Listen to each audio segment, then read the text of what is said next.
ফিলিস্তিনে গণহত্যা বন্ধের দাবিতে নবীনগর সরকারি কলেজ ছাত্র দলের উদ্যোগে মানববন্ধন ও প্রতিবাদ সভা অনুষ্ঠিত হয়েছে।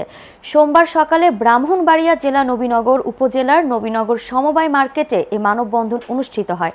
নবীনগর সরকারি কলেজের সাবেক আহ্বায়ক গোলাম সামদানির সঞ্চালনায় প্রতিবাদ সভায় সভাপতিত্ব করেন নবীনগর উপজেলা ছাত্র দলের সাবেক আহ্বায়ক আপেল মাহমুদ।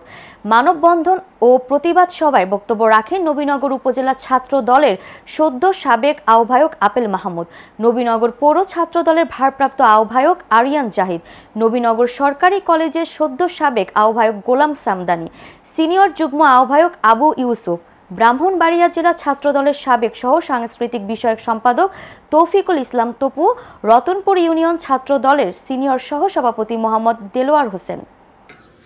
গাজা ফিলিস্তিন যে হামলা হচ্ছে ইসরায়েলের মাধ্যমে, এরকম ন্যাক্কারজনক হামলার নিন্দা জানাচ্ছি এবং ডাক্তার ইউনূস সাহেবকে, প্রধান উপদেষ্টা ডাক্তার ইউনূস সাহেবকে আমি বলতে চাই, আপনি যেভাবে হোক ফিলিস্তিনের পক্ষে যেভাবে থাকতে চান, ফিলিস্তিনের সাপোর্ট হবে যেভাবে থাকতে চান, আমরা সর্বদাই আপনাদের পাশে থাকবো।